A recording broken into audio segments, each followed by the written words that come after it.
Pierre Squara, bonjour. Vous avez publié aux éditions L'Harmattan, Réanimer la politique. Alors pourquoi avoir écrit ce livre? Il me semble qu'on s'accorde à penser que notre démocratie est en crise, en prolongant d'ailleurs toutes les démocraties occidentales sont en crise, et ça interpelle le citoyen. Et j'ai pas voulu me trouver dans la situation de celui qui pressent des événements graves et qui n'a rien fait. Alors que pouvais-je faire?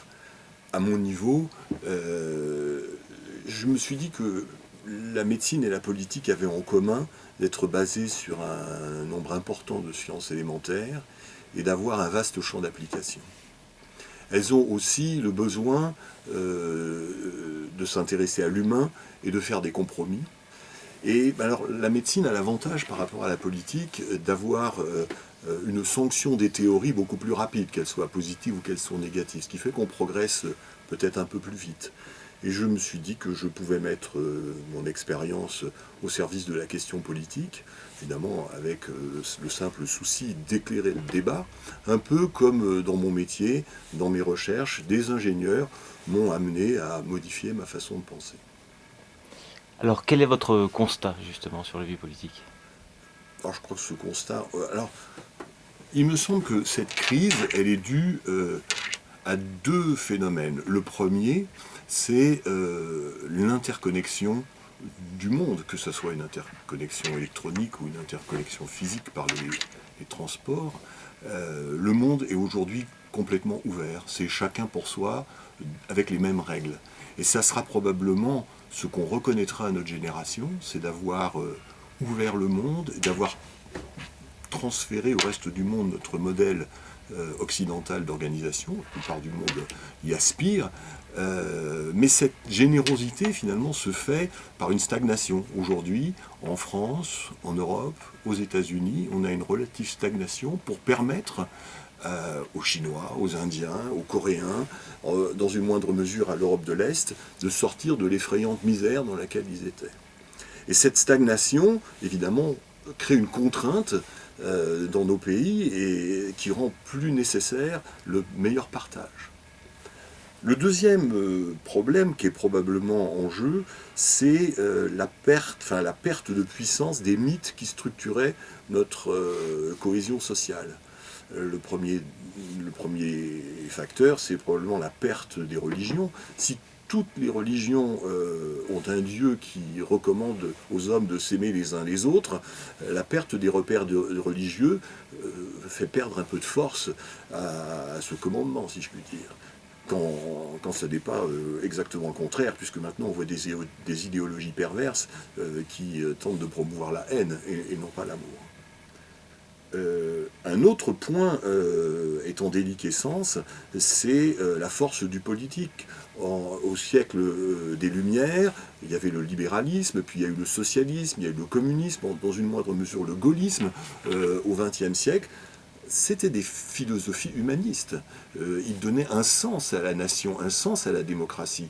Et finalement, la perte de ces repères entraîne un repli individualiste, un repli identitaire, qui, en conjonction avec la contrainte dont je parlais tout à l'heure, crée une déliquescence de l'homo politicus au profit d'une vision immédiate et personnelle du bonheur ou de l'aspiration. Et donc, comment la démocratie peut-elle satisfaire cette évolution? À partir du moment où une nation n'a plus de direction, où chacun veut tirer la démocratie à soi, ça ne peut générer que de la stagnation. Donc la démocratie n'est pas la solution. Et ceux qui prônent une démocratie directe, réelle, immédiate, sont en fait des démagogues, parce qu'ils n'appellent qu'à la stagnation. Donc en fait, ce qu'il faut, au contraire, c'est mettre plus d'aristocratie.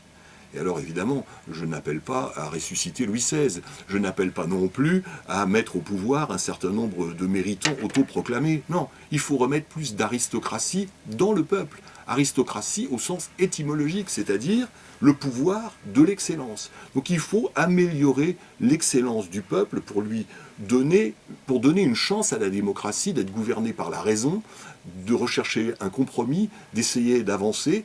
Et en fait, c'est donc l'objet du livre, c'est-à-dire réanimer la politique, lui redonner une âme, lui redonner une direction, un vade-mecum citoyen, c'est-à-dire la recherche d'un certain nombre d'évidences que l'on peut partager ensemble avant d'aller chercher un niveau supérieur de connaissance chez évidemment les auteurs spécialisés.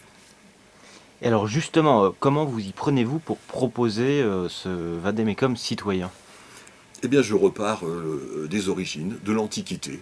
Qu'est-ce que c'est que la politique? À quoi ça sert? Qu'est-ce que c'est que la justice? Qu'est-ce que c'est que le bonheur? Est-ce que le politique doit rechercher le bonheur ou pas? D'où viennent les partis politiques? Et par exemple, je rappelle que la notion de droite et de gauche provient de la Révolution française et de la position des députés par rapport au fauteuil du président, entre ceux qui voulaient garder un droit de veto au roi et ceux qui ne voulaient pas le conserver. Mais en fait, cette notion de droite et de gauche remonte aux origines. Elle remonte à Platon et Aristote. Aristote, et aujourd'hui les gens de droite, pensaient que la cité ne s'impose pas à l'homme.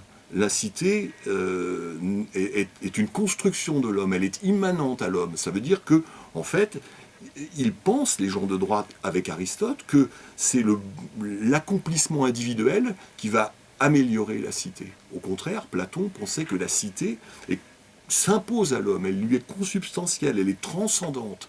Et donc il pensait, avec les gens de gauche, que c'est d'abord en prenant en considération la cité, en s'occupant de la cité, en lui donnant une règle féconde, que l'on va générer l'épanouissement individuel. Et on voit bien que tout parti politique est soumis à ce dipôle, où on parle d'abord de la cité, où on parle d'abord de l'individu, et il n'y a pas de troisième voie. Et d'ailleurs, on voit les exemples. Le parti écologiste a forcément basculé un jour d'un côté ou de l'autre, et donc il a choisi de basculer à gauche. Est-ce que vous abordez la pratique à proprement parler? Alors bien sûr, j'aborde la pratique, mais avec beaucoup d'humilité, parce que tous les citoyens peuvent réfléchir, ils peuvent présenter leur façon de penser, mais c'est aux politiques, à ceux dont c'est le métier, ceux qui ont l'expérience, d'appliquer, de savoir si le moment est bien choisi pour appliquer telle ou telle réforme. Par exemple, je suggère que l'on remplace des pouvoirs de l'État dans notre Constitution par des responsabilités. Ce serait de nature à mieux montrer au peuple qu'il est le souverain. Je propose aussi que le président de la République ne fasse qu'un seul mandat, pour que jamais on ait la tentation de croire qu'il s'intéresse d'abord à sa réélection. Je propose aussi que le président de la République soit plus un arbitre qu'un acteur, de manière à ce qu'il ait une plus grande capacité à représenter l'ensemble des Français. Mais bien évidemment, avant de proposer ces actions comme un exercice de style pour montrer que la politique n'a d'intérêt que si on agit, sinon elle est vaine, eh bien je fais une revue des moyens de la politique. Donc je parle de la création des richesses, du rôle de l'homme, de l'entreprise, du marché, de la monnaie, de l'État. Je parle aussi de la répartition des richesses, parce que toutes les populations, même les plus primitives, même les animaux, ressentent comme juste une répartition des richesses qui est basée sur le mérite. Mais aujourd'hui, on est bien obligé de constater que la répartition des richesses est complètement décorrélée du mérite. Le patron du plus important hedge fund ne va pas produire cette année plus de richesses que 10 000 professeurs d'université ou 10 millions d'ouvriers du tiers-monde. Et c'est pourtant le rapport de richesse qui va exister entre eux. Donc, j'ai introduit une notion nouvelle qui est originale, qui s'appelle la contingence, qui est dérivée de la théorie du chaos, qui montre que à toute entreprise humaine, il y a un facteur qui soit les magnifie, soit les détruit, et qui est complètement décorrélé avec le mérite intrinsèque de chaque homme. Et j'ai eu le bonheur d'en discuter avec Michel Rocard, qui, même s'il contestait le mot, il n'aimait pas le mot contingence, validait parfaitement le concept. Alors une dernière question sous forme de boutade. Souhaitez-vous, voulez-vous supprimer la Sécu? Alors justement, parmi les moyens de la politique, j'aborde la protection sociale et la cohésion sociale. Et je fais remarquer que je propose d'ailleurs le revenu universel, mais pas comme on le propose ici, aujourd'hui. Je le propose d'ailleurs depuis 5 ans, puisque c'est une réédition, ce livre. C'est un revenu universel pour solde de tout compte. C'est-à-dire que la cité donne à chaque individu un revenu minimum pour lui signifier qu'il est membre de la cité, mais ensuite, c'est à lui fort de ce revenu minimum, de satisfaire aux assurances qu'il juge nécessaires en cotisant aux organismes qui lui conviennent, qu'ils soient publics ou privés. Alors évidemment, supprimer la sécurité sociale, ça serait une provocation, mais il faut quand même, c'est une provocation, il faut quand même bien comprendre que l'argent que l'on dépense pour soigner la population, il a bien été produit par le travail de chacun. Pourquoi faut-il passer par un organisme de sécurité sociale? Pourquoi chacun ne peut-il pas satisfaire lui-même à ses besoins de santé? Mais tout simplement parce qu'il y a une inéquitable répartition des richesses. Si les richesses étaient réparties équitablement, chacun pourrait satisfaire à ses besoins de santé. Je vous rappelle qu'une assurance santé, aujourd'hui, coûte 400 € par mois, c'est-à-dire la cotisation maladie d'un SMIC. En fait, tout le monde a les moyens de se payer une assurance sociale. Simplement, ça serait beaucoup plus facile si chacun recevait la juste part de sa valeur ajoutée, et non pas, comme on observe aujourd'hui, cette répartition trop inégale des richesses. Merci Pierre Square. Merci.